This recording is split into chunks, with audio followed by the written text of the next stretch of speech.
Sementara itu di rumah Demang Suryo. "Ibu sedang kepikiran Sakti, Pak," ucap Bu Ratih. "Sakti kenapa, Bu? Kan dia sudah meninggal dunia," jawab Pak Suryo. "Dulu kan Sakti meninggalnya sama kejadiannya sama bapak tua tadi yang mengalami kecelakaan di depan rumah. Ibu jadi teringat." "Sudahlah, Bu, Sakti kan sudah meninggal. Tidak baik diingat-ingat lagi. Kasihan dia, nanti nggak tenang di sana." "Iya sih, Pak. Ibu jadi kangen sama dia, Pak." "Bu, tolong buatkan Bapak kopi dulu." Seketika Bu Ratih langsung mengusap air mata yang mengalir ke pipinya, dan dia segera beranjak ke dapur untuk membuatkan kopi untuk Pak Suryo. "Ya, bentar, Pak. Ibu buatin dulu ya." Sesampainya di dapur, Bu Ratih langsung membuatkan kopi kesukaan Pak Suryo yang tanpa menggunakan gula.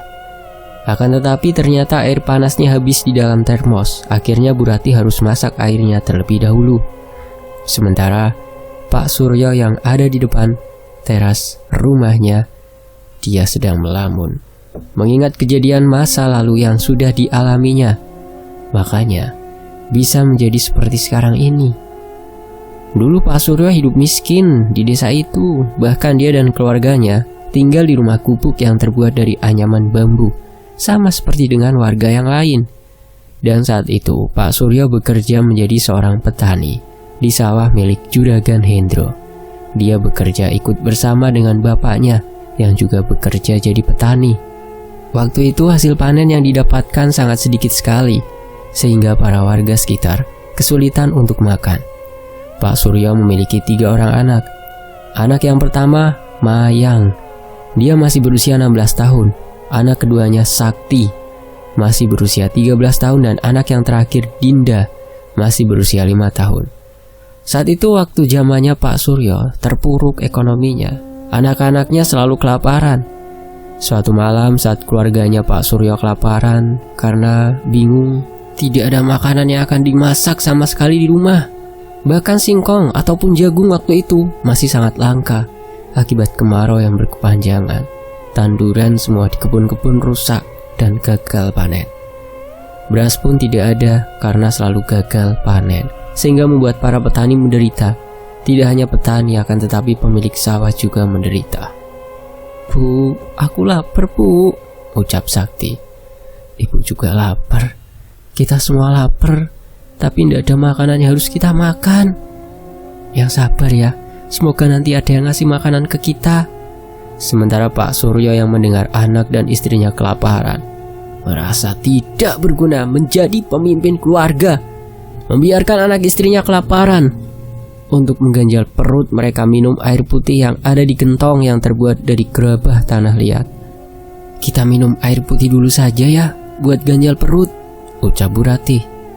Anak-anaknya pun nurut untuk meminum air putih yang ada di dalam gentong itu. "Bu, maafkan Bapak ya. Bapak belum bisa membuat kalian semua hidup sejahtera." "Tidak apa-apa, Pak. Ini bukan salah Bapak. Lagian ini karena kemarau panjang. Bukan kita saja, Pak, yang kelaparan." Sedangkan Dinda, anaknya yang terakhir itu terus merengek menangis. Dan suara tangisnya itu sampai terdengar ke tetangga sekitar. "Lapar, Bu, lapar," teriak Dinda. "Dinda, kamu jangan seperti itu. Malu nanti tetangga dengar," ucap Bu Ratih mencoba menenangkan. "Bu, Bapak mau pergi ke tetangga dulu ya. Mau pinjam jagung atau singkong?" "Iya, Pak." Malam itu sekitar pukul 7 malam, Pak Suryo menghampiri ke rumah tetangganya yang berjarak tidak terlalu jauh dari rumahnya. "Tok-tok, Assalamualaikum Pak Lingga." Pak Lingga merupakan kepala desa yang ada di desa itu. Dan rumah Pak Lingga sudah terbuat dari kayu jati, berbeda dengan yang lainnya. "Waalaikumsalam Pak Suryo. Ada apa, Pak?" "Gini, Pak, sebelumnya saya mau minta maaf. Kalau diperbolehkan, saya mau pinjem singkong, Pak. Nanti saya kembalikan atau beras atau apa, Pak?" ucap Pak Suryo sembari menundukkan kepalanya sebagai tanda menghormati Pak Lingga. "Keluarga saya kelaparan, Pak," imbuh Pak Suryo. "Sebentar ya, Pak, saya ambilkan dulu ke dalam." Pak Suryo pun menundukkan kepalanya. Dia menunggu berdiri di ambang pintu, sementara Pak Lingga berjalan masuk ke dapur mengambilkan singkong. Beberapa saat kemudian Pak Lingga datang membawakan beberapa buah singkong dan diberikan kepada Pak Suryo. "Ini Pak Suryo, maaf, adanya tinggal segitu. Bapak kan tahu sendiri bagaimana dengan kondisi desa kita sekarang ini." "Oh iya, ini singkongnya nanti tidak usah dikembalikan ya Pak. Saya ikhlas kasih buat keluarga Bapak," kata Pak Lingga. "Iya, enggak apa-apa, saya terima kasih banyak ya Pak Lingga." "Sama-sama Pak." Dan saat itu Pak Suryo segera kembali ke rumah, membawa beberapa buah singkong dengan berjalan tergopoh-gopoh. Perasaannya senang karena akhirnya mendapatkan singkong, dan sampai di depan rumah masih terdengar Dinda yang terus menangis. "Assalamualaikum Bu." "Alhamdulillah, Bapak bawa singkong, Ibu rebus sekarang ya." "Waalaikumsalam, alhamdulillah Pak, anak-anak kita akan makan. Kalian sabar ya, Ibu masak singkong dulu." Dan saat itu anak-anaknya ikut senang. Dinda pun sudah tidak nangis lagi seperti tadi. Bu Ratih segera memasak singkong untuk direbus di atas tungku api dengan kayu bakar. Wajah anak-anaknya sudah sangat pucat pasi karena dari tadi siang mereka belum makan sama sekali. Beberapa saat kemudian singkong rebusnya pun matang dan siap dihidangkan. Singkong yang didapat dari Pak Lingga berjumlah 5 buah. Dan malam itu Bu Ratih memasak 1 buah singkong karena untuk stok hari-hari berikutnya. 1 singkong saja dibagi-bagi sudah cukup kenyang. Untuk mengganjal perut, "Ayo kita makan singkongnya, sudah matang." Saat itu mereka semua duduk beralaskan tikar yang terbuat dari bambu dan menggunakan penerangan lampu Petromax. Anak-anaknya makan dengan sangat lahap sekali karena memang belum makan sama sekali dari siang, hanya minum air putih saja. "Oh iya Pak, tadi Bapak dapat singkongnya dari mana Pak?" "Tadi Bapak minjem ke rumahnya Pak Lingga Bu, tapi ternyata malah dikasih cuma-cuma Bu." "Baik banget ya Pak Lingga." "Iya Bu, kalau tadi kita tidak dapat singkong, kita bisa mati kelaparan Bu." Suatu ketika saat istirahat bekerja, Pak Surya duduk melamun di gubuk tengah sawah. Dia memikirkan bagaimana agar nasibnya bisa jadi orang kaya raya, tidak seperti sekarang ini. Pak Suryo, ngapain ngelamun?" Sontak saat itu Pak Suryo langsung terperanjat dari lamunannya itu dan tersadar. Iya ini Pak, pusing nasibnya gini-gini aja. Tidak ada perubahan, malah tambah susah." "Sabar Pak, namanya juga hidup. Ada yang di bawah, ada yang di atas.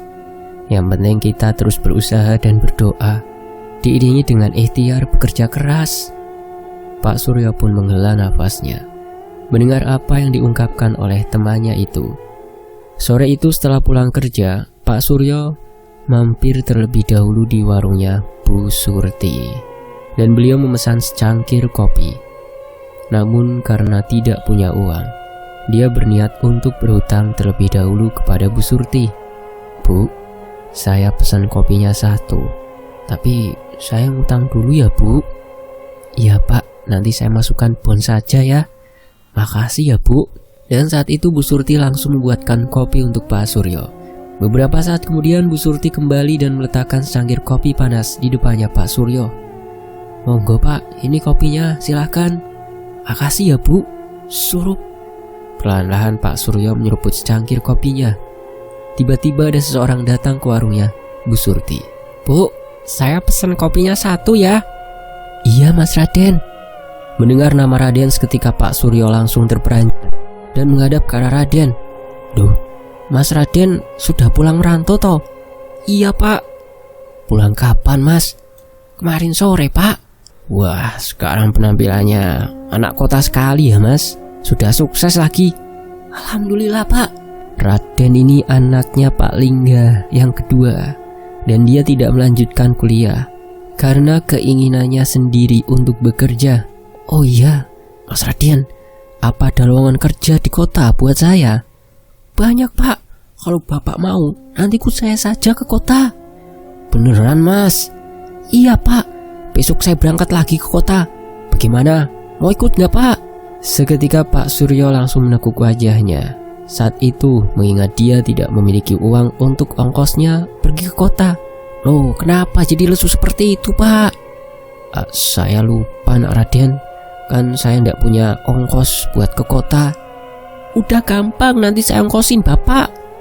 Beneran, Nak Raden? Iya bener, Pak. Besok pagi kita berangkat ya, Pak. Bapak siap-siap saja sekarang. Baik, Mas Raden. Makasih ya. Saat itu segera Pak Suryo dengan semangat menghabiskan seluruh kopinya dan bergegas untuk pulang. Beberapa saat kemudian akhirnya Pak Suryo sampai juga di rumahnya. Dia langsung menemui Bu Ratih, istrinya. Bu, Ibu, ada apa sih Pak teriak-teriak? Sini Bu, duduk dulu, Bapak mau ngomong sama Ibu. Pak Suryo dan Bu Ratih akhirnya duduk berdua yang beralaskan tikar yang terbuat dari bambu. Bu, Bapak besok mau pergi merantau ya? Beneran Pak? Sama siapa? Lah terus dapat ongkos dari mana Pak? Terus Bapak kerja apa di kota nanti? Udah Ibu tenang saja. Sekarang Ibu siapkan saja baju-baju Bapak buat besok merantau ya. Iya Pak. Sore itu Bu Ratih langsung mengemasi pakaian-pakaian milik suaminya ke dalam tas hitam besar yang terlihat sudah bolong-bolong dan sobek. Malam harinya, saat sedang makan singkong bersama Bu Ratih, menanyakan kembali niat suaminya untuk pergi merantau itu. Pak, Bapak beneran mau pergi merantau? Nanti ongkosnya dari mana Pak? Emangnya Bapak punya uang? Tadi di warungnya Bu Surti, Bapak ketemu sama Mas Raden. Terus dia ngajak Bapak untuk merantau dan katanya dia yang akan bayari ongkos Bapak ke kota. Oh gitu Pak. Semoga cepat dapat kerjaannya Pak, biar nasib kita tidak seperti ini terus. Iya, Ibu doakan Bapak ya. Semangat Pak Suryo. Keesokan harinya, Pak Suryo sudah bersiap-siap untuk berangkat ke kota. Raden menghampiri ke rumahnya Pak Suryo untuk menuju ke terminal. Mereka naik dokar terlebih dahulu karena terminalnya masih jauh dari desa mereka. Beberapa saat kemudian mereka akhirnya sampai juga di terminal. Mereka naik bus yang bentuk busnya masih sangat lawas sekali. Beberapa jam kemudian mereka sampai juga di kota. Pak Suryo ikut bersama dengan Raden, tinggalnya di sebuah mes. Raden selama ini ternyata kerjanya menjadi pekerja proyek pembangunan gedung tinggi yang ada di kota. Hari berikutnya, Pak Suryo sudah mulai bekerja ikut dengan Raden menjadi pekerja proyek. Hingga sebulan kerja, Pak Suryo yang biasanya berangkat kerja naik angkot atau oplet. Di dalam oplet terlihat Pak Suryo murung seperti banyak pikiran.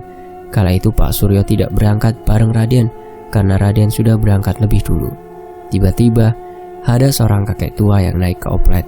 Kakek itu sepertinya orang Jawa, sama seperti Pak Suryo, karena beliau memakai belangkon di atas kepalanya dan memakai baju jarik warna coklat hitam serta celana hitam.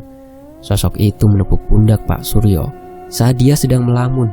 Sontak Pak Suryo langsung terperanjat dari lamunannya. Kamu kenapa Nang?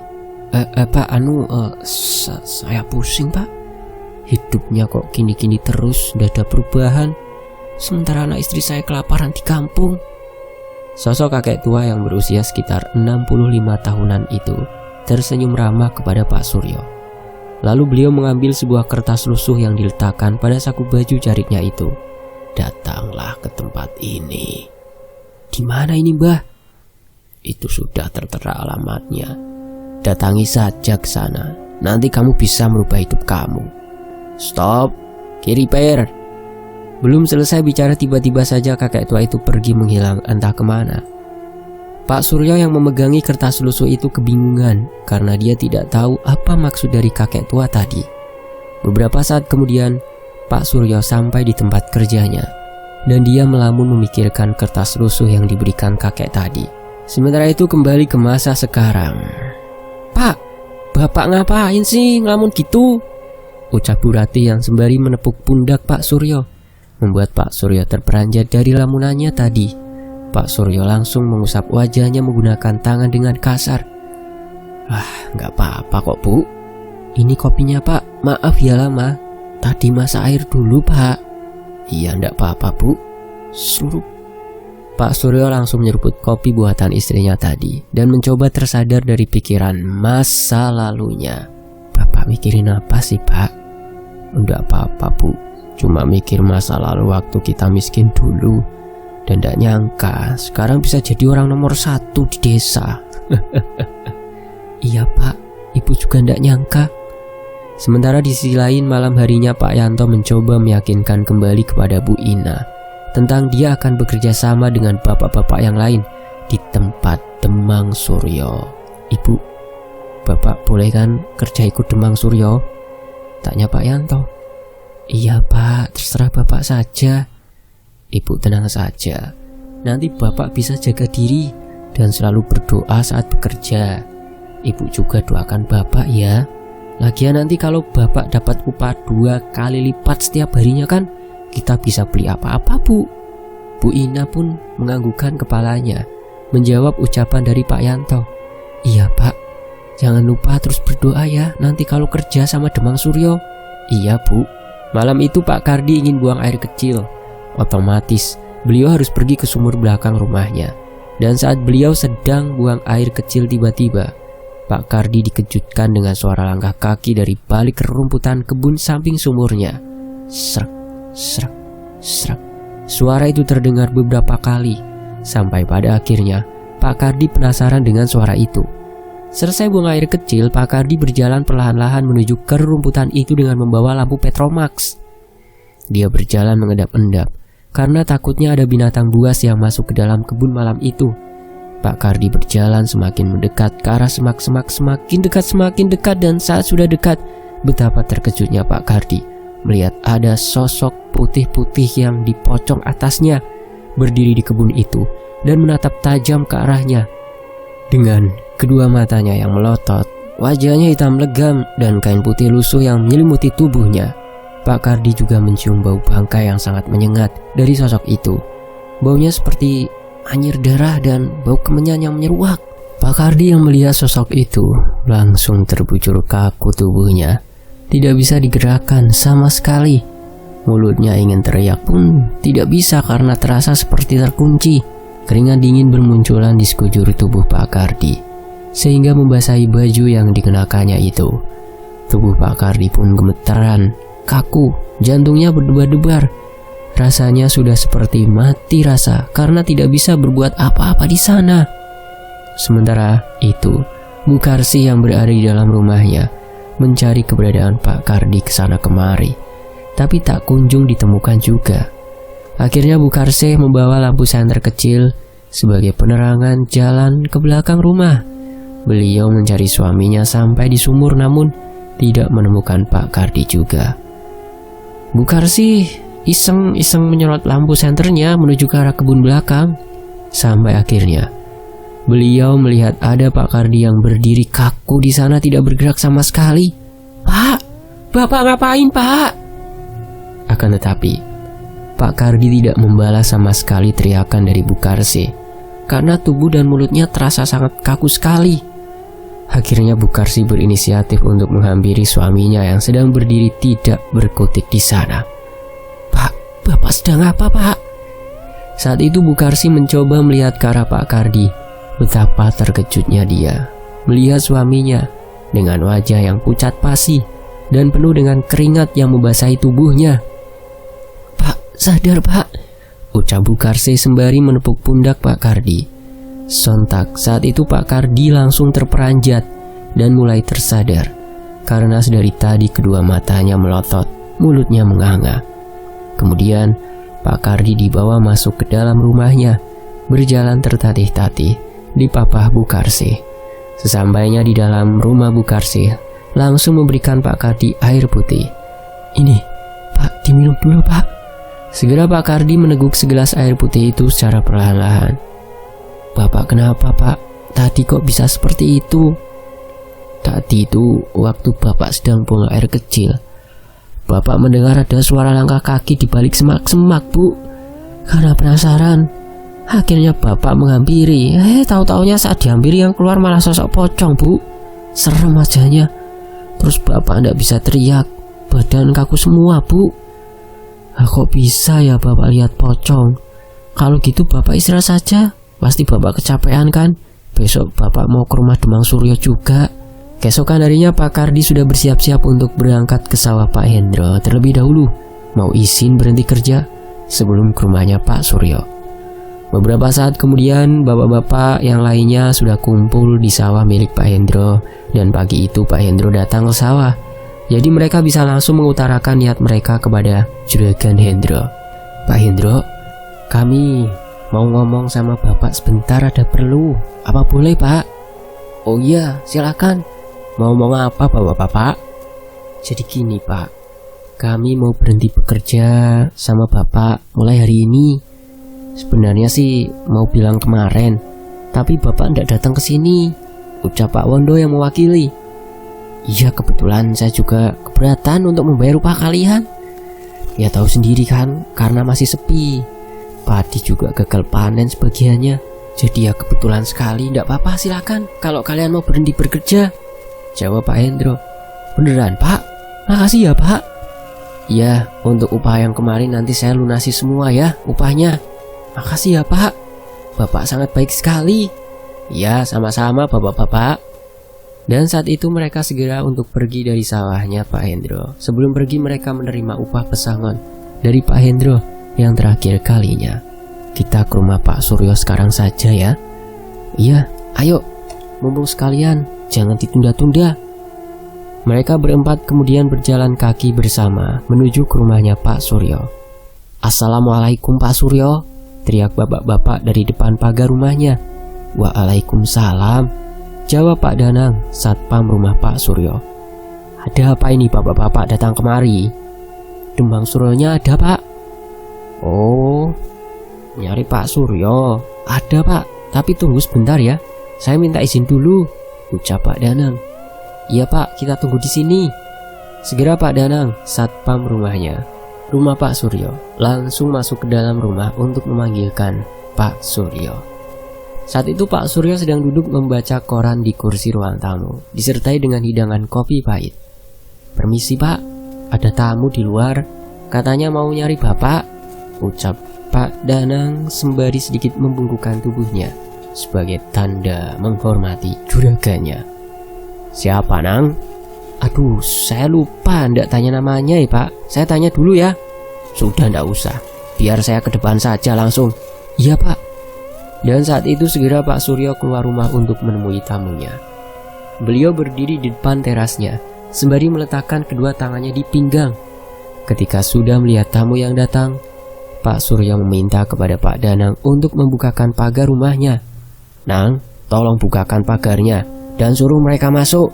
Baik Pak. Segera Pak Danang membukakan pagar besi rumahnya Pak Suryo. Silahkan bapak-bapak masuk. Makasih ya Pak. Sekitar pukul 10 pagi mereka langsung menemui Pak Suryo yang sudah menunggu berdiri di depan teras rumah. Akhirnya kalian datang juga. Ayo masuk ke dalam. Mereka pun langsung masuk ke dalam rumah Pak Suryo. Mereka duduk di ruang tamu rumahnya Pak Suryo. Gimana? Apa kalian sudah siap kerja dengan saya? Iya Pak, kami siap. Kalau begitu mulai besok kalian sudah bisa kerja di sawah saya dan kebun saya. Untuk masalah pembagiannya besok kita ketemu di sana langsung, jelas Pak Suryo sembari tersenyum licik menatap mereka. Baik Pak, terima kasih Pak. Kalau begitu kami pamit pulang dulu ya Pak. Setelah pertemuannya dengan Pak Suryo sudah selesai, mereka pun segera untuk pulang ke rumah masing-masing. Akan tetapi di perjalanan pulang mereka sambil ngobrol. Bapak-bapak, kalian tadi nyium ada bau sesuatu ndak sama kembang-kembangan waktu di rumahnya Pak Suryo? Iya ya, baunya nyengat banget masuk ke dalam hidung. Padahal rumahnya besar mewah tapi kok rasanya kok panas banget, ndak nyaman, seperti sumpek gitu. Iya bener Pak, saya juga merasakan hawa panas waktu itu, timbal Pak Eko. Atau apa yang dikatakan masyarakat, jangan-jangan bener Pak. Lah sudahlah, ayo kita pulang saja, ndak usah urusin hidup orang lain. Selagi beliau masih baik sama kita, mau ngasih kerjaan dan upahnya gede lagi, nggak usah pikirin omongan orang lain. Lalu mereka melanjutkan perjalanannya menuju ke rumah masing-masing karena hari sudah semakin siang. Panas terik matahari menyengat masuk ke dalam tubuh dan membuat ubun-ubun kepala terasa sangat pusing sekali siang itu. Beberapa saat kemudian mereka akhirnya sampai juga di rumah masing-masing. Gimana Pak? Tadi sudah ketemu Demang Suryo belum? Tanya Bu Karsi penasaran. Sudah Bu, Bapak juga sudah tidak kerja lagi di Pak Hendro. Ini upahnya dari Pak Hendro yang bekerja tempo hari lalu, kata Pak Kardi. Alhamdulillah kalau gitu. Kapan bisa mulai kerjanya Pak? Besok Bu katanya. Oh ya Pak, Ibu tadi masak oseng kangkung sama masak nasi Pak, sisa sedikit. Kita makan yuk Pak, Bapak lapar kan? Pak Kardi pun menganggukkan kepalanya menjawab ucapan dari Bu Karse. Sementara itu, siang itu mereka makan bersama lesehan di tempat seperti biasanya. Pak Kardi mulai membuka obrolan. Tadi ya Bu, waktu Bapak ke rumahnya Pak Suryo, aneh tahu Bu. Aneh gimana Pak? Mosok di dalam rumahnya Bapak mencium bau kemenyan sama bau kembang-kembangan Bu. Dan hanya itu loh Bu, di dalam rumahnya juga sangat panas sekali Bu. Tuh kan bener Pak, pasti Demang Suryo sudah melakukan pesugihan Pak. Lah tapi kita jangan suudzon lebih dulu lah Bu. Siapa tahu itu salah, takutnya nanti malah jadi fitnah. Iya sih Pak. Singkat cerita, esok paginya bapak-bapak sangat bersemangat karena mereka akhirnya kerja bersama dengan Demang Suryo untuk pertama kalinya. Sesampainya di sawah, dan sebelah sawah tepat ada kebun, bapak-bapak langsung diberi bagian kerjanya masing-masing. Pak Kardi dan Pak Wondo kerjanya nggarap kebun cengkeh ya Pak, kata Demang Suryo. Baik Pak, terima kasih. Kalau Pak Eko sama Pak Yanto nanam padi ya Pak. Iya Pak. Mereka pun berpencar ke tempat kerja masing-masing yang sudah ditugaskan. Pak Kardi dan Pak Wondo mendapatkan tugas mengumpulkan cengkeh yang sudah siap panen untuk nantinya dijemur, dan itu di lahan yang terpisah beda daerah. Hari itu mereka sangat menikmati pekerjaan pertamanya. Saat mereka sedang kerja, tiba-tiba saja Pak Suryo menghampiri Pak Kardi dan Pak Wondo. Gimana Bapak? Kerjanya lancar? Alhamdulillah lancar Pak. Nanti kalian tugasnya memetik cengkeh ya Pak Wondo dan Pak Kardi, selama 7 hari ke depan ya Pak. Pak Wondo dan Pak Kardi menganggukkan kepalanya menjawab ucapan dari Pak Suryo. Baik, kalau gitu saya pergi dulu. Bapak-bapak lanjut kerja lagi, yang rajin ya. Iya baik Pak. Lalu Pak Suryo bergegas pergi ke tempat lain untuk mengecek pekerjaan para petani yang lainnya. Malam harinya, saat bapak-bapak ke musola, mereka bertemu dengan Pak Joyo, orang pintar yang ada di desanya. Dan Pak Joyo berpesan kepada semua warga untuk tetap terus berdoa, karena di desanya selalu diteror oleh arwah Bu Narti. Jenazahnya Bu Narti belum 40 hari, jadi masih ada di sekitar desanya. Konon katanya, bapak-bapak, saya berpesan kepada kalian untuk nanti di rumah selalu membaca doa dan bersolawat. Karena saya mendapat informasi dari warga, katanya ada yang diteror arwah Bu Narti. Iya Pak, saya juga selalu diteror sama sosoknya. Ih, ngeri ya. Gimana kalau kita adakan doa bersama saja Pak, supaya arwahnya Bu Narti tenang? Ya betul Pak, saya setuju. Mending kita adakan doa bersama setelah sholat isya, ujar Pak Eko. Ya sudah, nanti saya akan bicara dengan pengurus musola. Secepatnya kita adakan doa bersama. Selepas sholat isya, mereka pun bergegas untuk pulang ke rumahnya masing-masing, karena hari sudah semakin malam. Seperti biasanya bapak-bapak yang berjalan menuju ke rumah sambil ngobrol satu sama lain. Menurut kalian, kerja di Demang Suryo gimana rasanya? Tanya Pak Wondo. Masih hari pertama ya, jadi belum terasa, masih enak-enak aja sih, timbal Pak Yanto. Ya, kita lihat saja nanti bagaimana perlakuannya Demang Suryo kepada para pekerjanya. Di sisi lain, srek, srek, srek.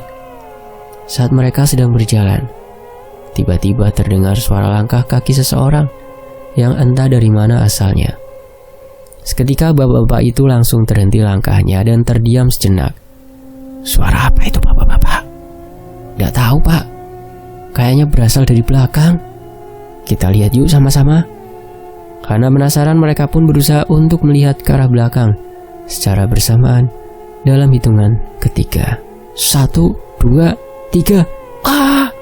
Betapa terkejutnya mereka saat melihat sosok putih sedang duduk di atas di pohon sembari kaki yang diayun-ayunkan. Rambutnya panjang acak-acakan, wajahnya menyeringai.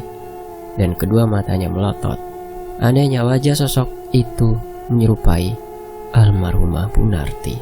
Mereka pun langsung kaku tubuhnya ketika melihat sosok itu menggunakan pakaian putih lusuh berlumpur. Mereka gemetaran, ngomongnya saja gugup seperti orang yang gagu. Lari!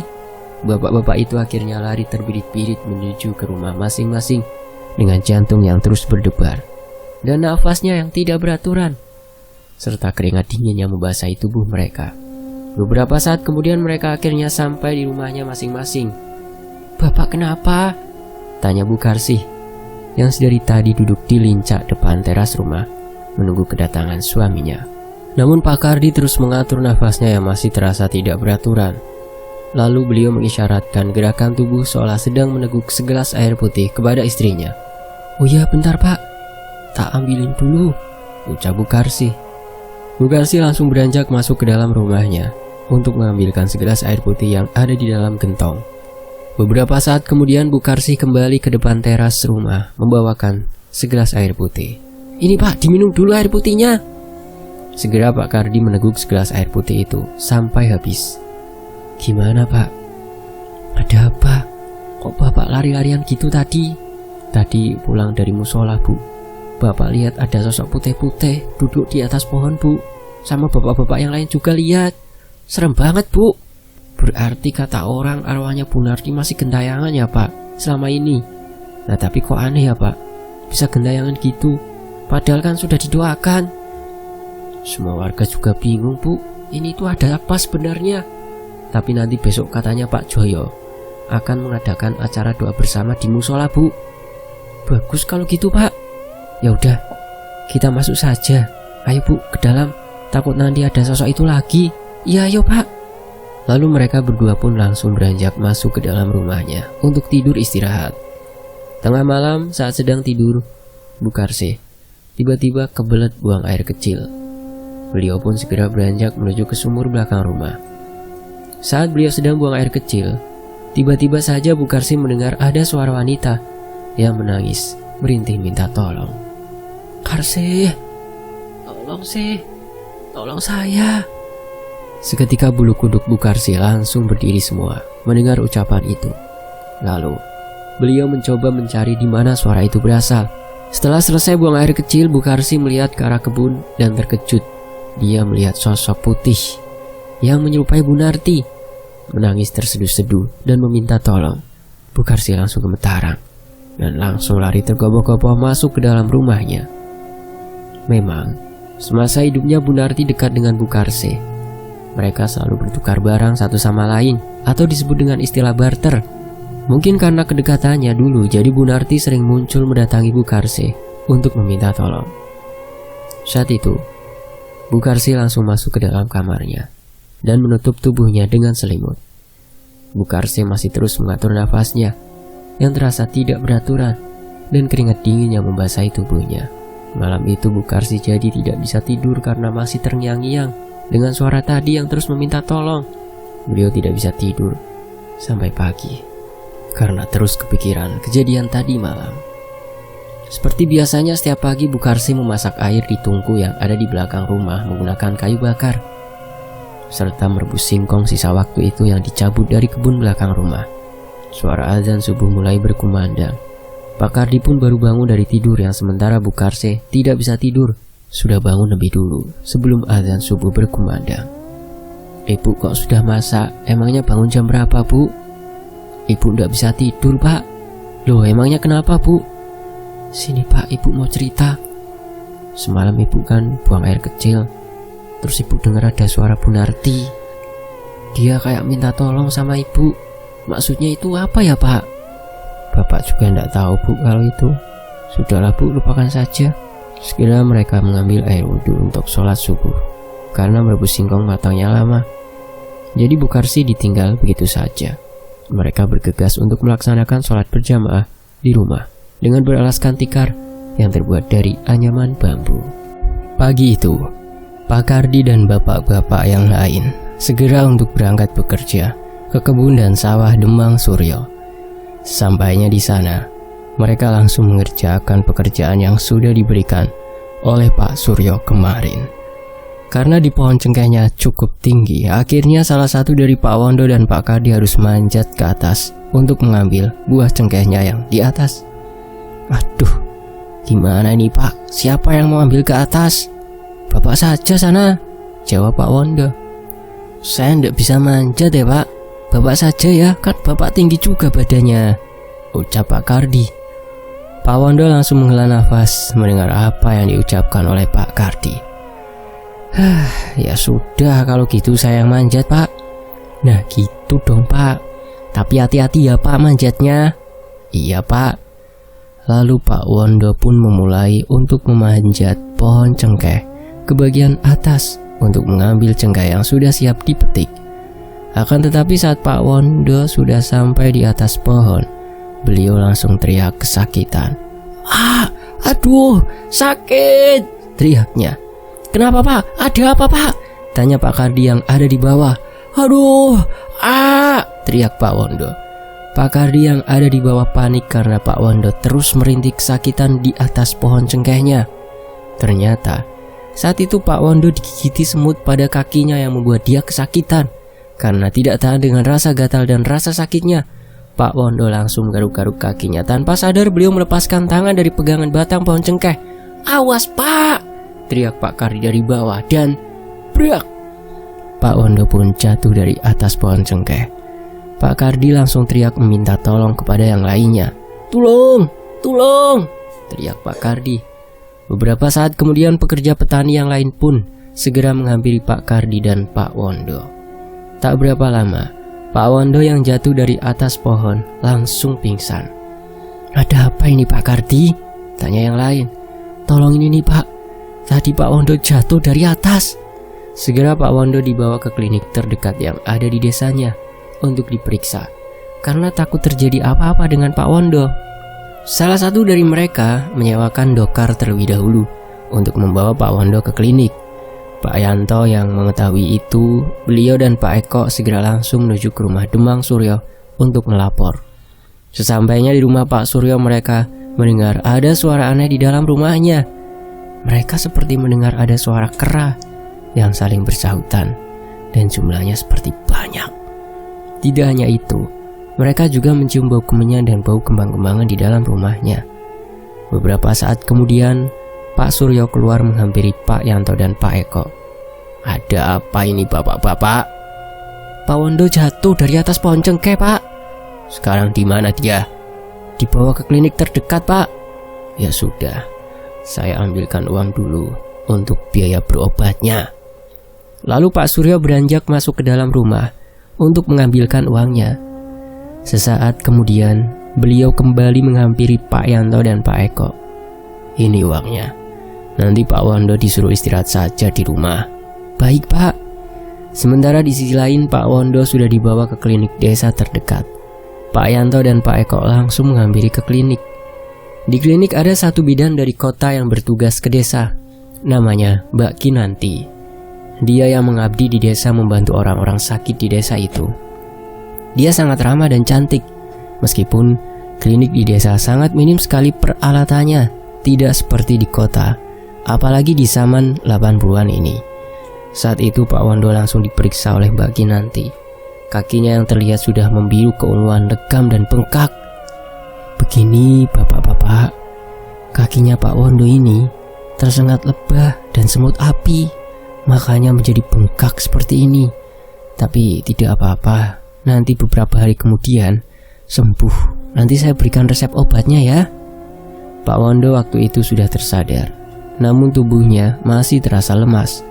Karena ternyata tadi dia tidak hanya digigit semut saja, akan tetapi disengat lebah. Singkat cerita, Pak Wondo dibawa pulang ke rumah. Budarti istrinya langsung panik dan cemas ketika melihat suaminya sudah seperti itu. Saat itu Pak Wondo dipapah berjalan masuk ke dalam rumah oleh bapak-bapak yang lain. Suami saya ini kenapa bapak-bapak? Tadi jatuh dari atas pohon cengkeh Bu, karena disengat lebah sama semut api. Ya Allah Pak, kenapa bisa gini sih? Bapak ndak apa-apa kok Bu, nanti beberapa hari lagi juga Bapak sembuh, kata Mbak Kinanti, bidan di klinik. Malam harinya Pak Wondo tiba-tiba demam tinggi. Tubuhnya menggigil, merintih kesakitan pada kakinya yang bengkak itu. Aduh, rintih Pak Wondo. Ibu harus bagaimana ini, Pak? Kakinya Bapak kok semakin besar bengkaknya. Ibu coba buatkan ramuan tradisional dulu ya, Pak. Iya, Bu, tolong. Akhirnya malam itu Bu Darti langsung membuatkan ramuan obat tradisional, kunyit yang ditumbuk dicampur dengan lidah buaya, lalu mentimun yang diparut secara halus.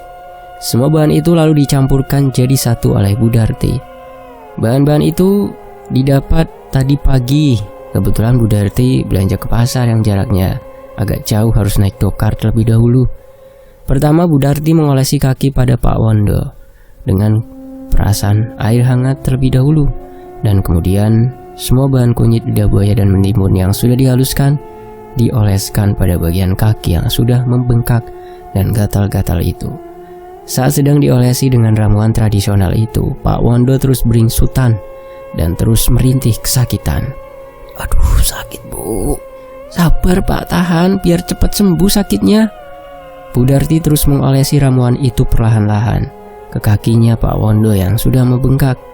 Ramuan itu didiamkan selama 30 menit dan tak terasa Pak Wondo langsung tertidur pulas. Setelah sudah 30 menit, Bu Darti membersihkan ramuan yang ada di kakinya Pak Wondo. Saat beliau sudah tidur, Pak Wondo berada di sebuah tempat yang di sana ada beberapa manusia yang Pak Wondo kenal. Ada yang sedang dirantai, dipasung, semua wajahnya pucat pasi, penuh dengan darah yang berlumuran. Pak Wondo, tulungin saya, Pak Wondo, teriak Bu Narti. Sontak Pak Wondo langsung terkejut melihat sosok Bu Narti ada di sana. Dia keringat dingin, nafasnya terasa tidak beraturan, jantung berdebar-debar, rasanya sangat takut sekali. Tiba-tiba terlihat ada sosok tinggi besar berbulu lebat dengan kedua mata merah menyala menatap ke arah Pak Wondo dan menghampiri dia. Ikut saya, ucap sosok itu. Sosok genderuwo itu langsung menarik paksa tangan Pak Wondo untuk ikut dengannya. Namun Pak Wondo terus memberontak, tidak mau ikut dengan sosok itu. Tidak mau, teriaknya sambil mencoba melepaskan tangannya. Seketika Pak Wondo pun terbangun dari tidurnya dan nafasnya terasa tidak beraturan. Keringat dingin membasahi bajunya. Bu Darti yang ada di sampingnya langsung panik dan menanyakan kepada suaminya, "Ada apa, Pak?" Namun Pak Wondo masih terus terdiam mengatur nafasnya yang masih tidak beraturan.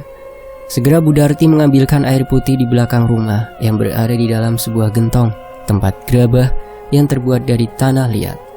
Beberapa saat kemudian Bu Darti kembali dan membawakan segelas air putih untuk Pak Wondo. "Ini diminum dulu, Pak, supaya tenang." Pak Wondo pun meneguk segelas air putih itu perlahan-lahan sampai akhirnya merasa sedikit tenang. "Gimana, Pak? Tadi Bapak kenapa?" "Bapak mimpi buruk, Bu. Bapak melihat di sana ada Bu Narti dan para pekerja yang dulu meninggal kerja dengan demam surya, Bu. Terus Bapak seperti mau dibawa oleh sosok tinggi besar, Bu. Astagfirullah, Pak. Kita harus banyak berdoa, Pak. Bapak ndak usah kerja lagi sama demam surya ya, Pak. Ibu mohon." "Lah kan baru saja kerja beberapa hari, Bu. Masa Bapak harus berhenti kerja? Ibu takut terjadi apa-apa sama Bapak. Sekarang ini aja Bapak sudah seperti ini kok." "Bismillah saja, Bu. Semoga tidak terjadi apa-apa." Bu Darti pun menghela nafas panjang mendengar ucapan dari suaminya. Singkat cerita, malam berikutnya sudah diadakan doa bersama untuk arwah Bu Narti. Sementara Pak Wondo tidak ikut karena sakit. Akan tetapi acara doa bersama malam itu akhirnya berjalan dengan lancar. Setelah pulang dari musola, bapak-bapak berniat untuk mampir ke rumahnya Pak Wondo terlebih dahulu karena belum membesuk Pak Wondo. Mereka menuju ke rumah Pak Wondo membawa lampu petromak sebagai penerangan jalannya yang sangat gelap. Ketiganya berjalan perlahan-lahan karena ketakutan, takut terjadi seperti kemarin melihat sosok putih.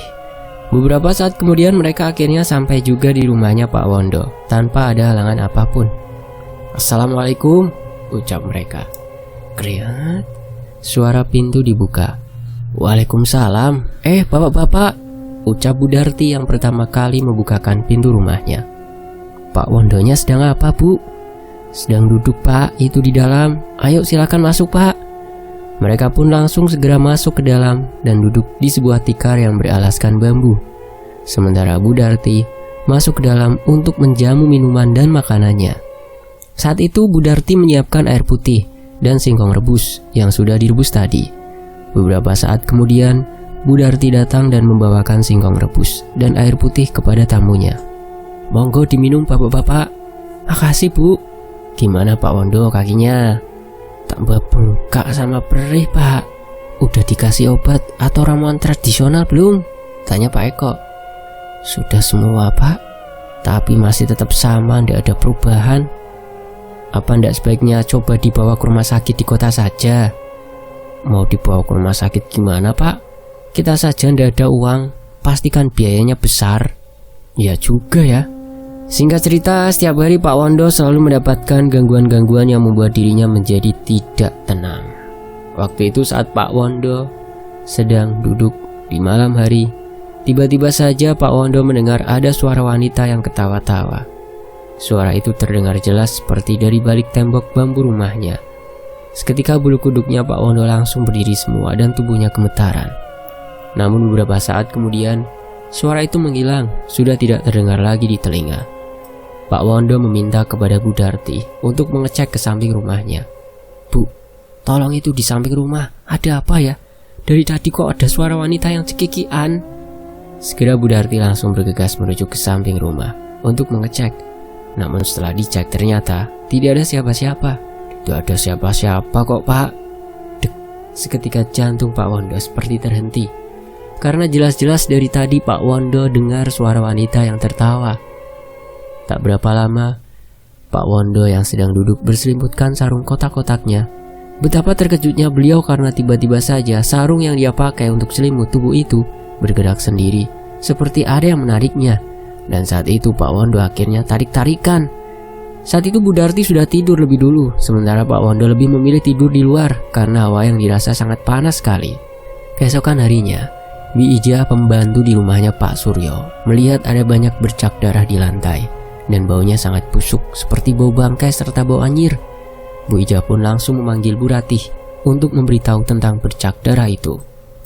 Pagi itu Bu Ratih sedang berada di depan halaman rumahnya, menyiram tanaman kesukaannya. Bu, Ibu! Sambil lari tergopoh-gopoh menghampiri Ibu Ratih. Ada apa sih, Bi? Bu, aneh, Bu. Di dalam ada bercak darah. Ayo kita lihat, Bu. Ya udah, ayo, Bi. Lalu Bu Ratih dan Bi Ija langsung segera masuk ke dalam rumah untuk melihat apa yang dikatakan Bi Ija tadi. Mereka berjalan menuju ke ruang tengah, dan saat itu malah bercak darahnya semakin bertambah di lantai. Ini, Bu, darah dari mana ya kira-kira? Loh iya, kok ada darah dari mana ya? Ada apa ini? Tanya Demang Suryo yang tiba-tiba datang menghampiri. Ini, Pak, ada darah. Gak tahu dari mana, kan aneh ya, Pak, ucap Bu Ratih. Udah, tinggal dibersihkan saja. Dipel, Bi. Baik, Pak. Saat itu Bi Ija langsung menuruti apa yang diperintahkan Demang Suryo untuk membersihkan bercak darah yang ada di lantai itu. Selama ini Bi Ija bekerja di rumahnya Demang Suryo. Sejak awal rumahnya dibangun, Bi Ija tidak diperbolehkan masuk ke dalam ruangan khusus yang ada di rumah itu. Ruangan itu tidak pernah boleh dibuka oleh Pak Suryo selain dirinya. Bahkan Bu Ratih juga tidak diperbolehkan, padahal beliau istrinya. Karena termasuk pantangannya tidak ada satu orang pun yang masuk dalam rumahnya selain Pak Suryo. Bu Ratih sebagai istrinya pun mengikuti saja apa yang diminta oleh Pak Suryo. Hari itu Bi Ija merasa ada yang aneh di dalam rumah Pak Suryo. Karena beliau yang sedang masak di dapur siang hari, tiba-tiba saja Bi Ija dikejutkan dengan adanya suara seperti ada sosok yang mengeram di belakang tubuhnya. Dan saat itu Bi Ija langsung merinding bulu kuduknya, tubuhnya gemetaran. Karena penasaran, akhirnya Bi Ija mencoba menoleh ke belakang. Dan betapa terkejutnya Bi Ija ketika menoleh ke belakang, ternyata ada sosok tinggi besar dengan kedua matanya yang melotot. Tubuhnya berbulu lebat dan gigi taring yang panjang dan tajam. Sosok itu mengeluarkan bau yang sangat busuk seperti bau bangkai. Bi Ija saat itu langsung pingsan karena tidak kuat melihat sosok yang ada di belakang tubuhnya. Brak, prang. Di saat yang bersamaan, Bi Ija jatuh dengan sutil untuk masak. Zaman itu masaknya yang belum menggunakan kompor gas ya. masih menggunakan kompor sumbu yang diberikan minyak tanah bagi orang yang berpunya, sementara orang yang miskin serba kekurangan masaknya di tungku api dengan kayu bakar. Bu Rati dan Pak Suryo yang mendengar suara benda jatuh langsung menghampiri ke dapur. Kebetulan siang itu Pak Suryo berada di rumah. Segera Bi Ijah diangkat ke dalam kamarnya. Bu Rati mencoba untuk membangunkan Bi Ijah sembari mengolesi minyak kayu putih. Sekitar 15 menit akhirnya Bi Ijah tersadar juga dari tidurnya. Setelah sudah sadar, Bu Rati langsung memberikan segelas air putih untuk Bi Ijah. "Ini diminum dulu ya, Bi," ucap Bu Rati sambil memberikan segelas air putih. "Tadi Bi Ijah kenapa bisa pingsan, Bi?